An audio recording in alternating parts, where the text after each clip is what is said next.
It's November 2019, paper 6-2. The heights and meters of FIR trees in a large forest have a normal distribution with mean 40 and standard deviation 8. तो आपको important values मिल चुकी हैं, आपको mean मिल चुका है 40 और आपको स्टैंडर्ड डेविएशन भी मिल चुकी है, that is 8. For first part, it says that find the possibility that a FIR tree chosen at random in this forest has a height less than 45 meters. So first part, x less than 45, z की value निकालेंगे हम लोग अब. तो आपने solve किया, z की value आ गई, उस पर आपने वैल्यू निकाली, तो ये आ गया 0.734. ये आपके पहले पार्ट का आंसर आ गया. Alright, for next part it says that find the possibility that a FIR tree chosen at random in this forest has a height within 5 meters of the mean. Alright, now what is meant by within 5 meters of the mean? आपका mean क्या है? आपका mean है 40. इसका मतलब है अब जो मेरे लिए एक्सेप्टेबल है वो 35 भी है और वो 45 भी है.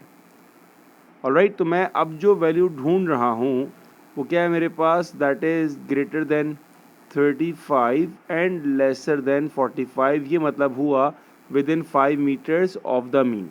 अब हम दोनों का सेपरेटली z निकालेंगे और फिर उस पर हमारी पॉसिबिलिटी की वैल्यू आएगी. तो ये मैंने दोनों की सेपरेटली z की वैल्यू निकाली. ठीक है, अब मेरे पास जो आंसर आएगा वो इसका जो आंसर आएगा z का, क्योंकि ये माइनस में, तो मैं इसका कौन सा एरिया निकालूंगा? मुझे कौन सा एरिया चाहिए इसका? ये मुझे एरिया चाहिए येलो वाला. ठीक है, और ये येलो वाला एरिया बराबर किसके होगा? जब मैं इसको रिफ्लेक्ट करूँगा तो जो राइट पर एरिया आएगा 1 से माइनस करने के बाद वो एरिया मुझे चाहिए. ठीक है, इसकी वैल्यू क्या आ रही है? इसकी वैल्यू आ रही है 0.734. इसको आपने 1 में से माइनस करना है. इसका आंसर आ गया बेटा 0.266. अब जो आपका फाइनल आंसर होगा वो कैसे आएगा? इस पे चूँकि वैल्यू तो सेम है मेरे पास, जो इसका जो आंसर आएगा एरिया वाला वो सेम होगा. दैट मीन्स 0.734 में से मैंने माइनस वो वाला एरिया करना है जो मैंने लास्ट वाले पार्ट में अभी माइनस करके निकाला है. ठीक है, तो जब मैं इसको माइनस करूँगा इसके साथ, I will get the answer that is 0.468. ये आपका final answer. Next part, in another forest the height of another type of FIR tree are modelled by a normal distribution. A scientist measures the height of 500 randomly chosen trees of this type. He finds that 48 trees are less than 10 meters high and 76 trees are more than 24 meters high. Find the mean and standard deviation of the height of the trees of this type. इस सवाल के ज़रा data को understand करते हैं. He finds that 48 trees are less than 10 meters. Alright, तो मैं ये कह सकता हूँ possibility x less than 10 is equals to कितने हैं भाई? 48 है और टोटल ट्रीज़ कितने हैं? They are 500. तो बेसिकली आपको यहाँ पर प्रोबेबिलिटी मिल चुकी है 0.096. ऑलराइट, एक और बात क्या की है उसने? पॉसिबिलिटी ही finds that 48 trees are less than 10 metre and 76 trees are more than 25. Alright, more than 24 आ जाएगा मेरे पास. कितने ट्रीज़ हैं? 76 आउट ऑफ 500. ऑलराइट, इसकी भी आपके पास प्रोबेबिलिटी आ गई, दैट इज़ 0.152. अब आपने इन दोनों को इंडिविजुअली सॉल्व करना है. ठीक है, हम पहले यहाँ से स्टार्ट करते हैं. ये मेरे पास मेन इक्वेशंस आ गई हैं बेटा. अब मैं सॉल्व करना स्टार्ट कर रहा हूँ. Possibility of x lesser than 10 is equals to 0.096. सबसे पहला काम z निकालेंगे. z is equals to x minus mu. Mu क्या है आपके पास? आपको नहीं पता. 10 minus mu divided by sigma. z निकालने के लिए हमें यहाँ पर प्रोबेबिलिटी दे दी. ठीक है, तो पहली बात मैं रफली स्केच करता हूँ ज़रा इस चीज़ को. सबसे इम्पॉर्टेंट चीज़ क्या होती है? हमारे पास z का साइन होता है. तो अभी हम लोग किस तरह फोकस करेंगे बेटा? अभी हम फोकस करेंगे लेफ्ट साइड पर. और एरिया क्या होना चाहिए? 0.096, तो लेस देन हाफ है. इसका मतलब जो मेरा z होगा वो यहाँ लाई करेगा. जब मैं लेफ्ट में देखूंगा तो जो एरिया आएगा वो आएगा लेस देन हाफ. तो मेरा जो z होगा ये क्लियर हो गया कि मेरा z इस केस में नेगेटिव है. ऑलराइट, मैं अब इस एरिया को सर्च करूँगा अपने नॉर्मल टेबल पर. हमारे पास वैल्यू नेगेटिव में तो होती नहीं है, तो मैं अगर इसको फ्लिप करूं तो ये वाला z यहाँ पर आ जाएगा बेटा. ठीक है, तो एरिया मुझे दिया हुआ है 0.096. ये कहाँ पर होगा? ये बेसिकली इस z के राइट पर होगा. ऑलराइट, तो मुझे अगर टेबल से सर्च करना है तो पहला स्टेप मुझे इसको 1 में से माइनस करना पड़ेगा. सो 1 माइनस 0.096 इक्वल्स टू 0.904. और इस 904 पर मुझे z की वैल्यू निकालनी है। जब मैंने 0.904 को सर्च किया तो मुझे मिला क्या, मुझे मिला 0.9032, जिस पर z की वैल्यू क्या आ रही है 1.3।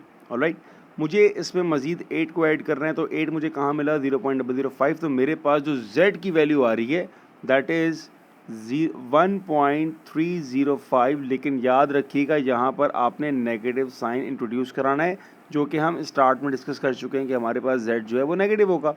तो मेरे पास एक वैल्यू z की आ चुकी है।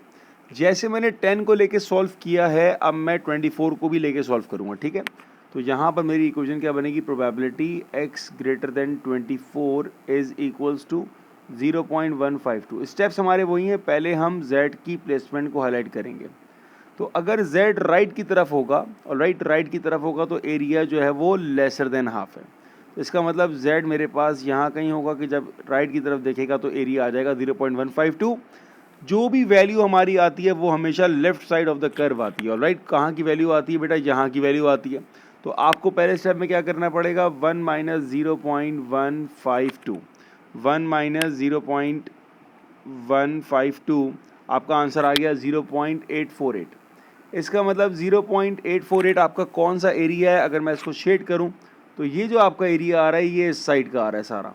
ऑलराइट, 0.848 पर अब आपने z की वैल्यू को सर्च करना है टेबल से। जब मैंने अपनी वैल्यू को सर्च किया तो 0.8461 जो कि 0.848 से नियरेस्ट थी, ये आ रही है 1.02 पर।